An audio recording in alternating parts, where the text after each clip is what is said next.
Hello friends, இன்றைக்கி Ken பிராண்டோட Kettle தான் ஆர்டர் பண்ணியிருந்தேன். அதோட பார்சல் வந்திருக்கு. ஓப்பன் பண்ணி பார்த்துடலாம். காலையில் எழுந்திரிச்சு பரபரப்பாக ஆஃபீஸ்க்கு ஸ்கூலுக்கோ போகிறவங்களுக்கு சமையல் செஞ்சு கொடுத்தாவே நமக்கு பாதி வேலை முடிஞ்ச மாதிரி இருக்கும். யாராச்சும் ஹெல்ப் பண்ண மாட்டாங்களான்னு இருக்கும்.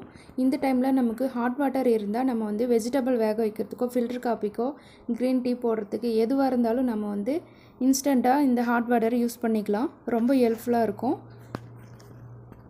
இந்த கெட்டிலில் கூடவே ஒரு பேஸ் கொடுத்துருக்காங்க, ஒரு மேனுவல் புக்கும் கொடுத்துருக்காங்க. இதோட கேபிள் தான் ரொம்ப குட்டியாக இருக்குது. இதோட ஹேண்டிலில் வந்து ஆன் ஆஃப் பட்டன் இருக்குது. ஆன் பண்ணதும் இதோட லைட் வந்து இண்டிகேட் ஆகும். இது கூட தண்ணி சேர்த்துருக்கேன் பாருங்கள். ஆன் பண்ணி ஒரே நிமிஷத்தில் நல்லா கொதிக்க ஆரம்பிச்சிடுச்சு. யாரெல்லாம் கென் பிராண்டோட கெட்டில் யூஸ் பண்ணுறீங்கன்னு கமெண்ட் செக்ஷனில் சொல்லுங்கள். தேங்க்ஸ் ஃபார் வாட்சிங் திஸ் வீடியோ.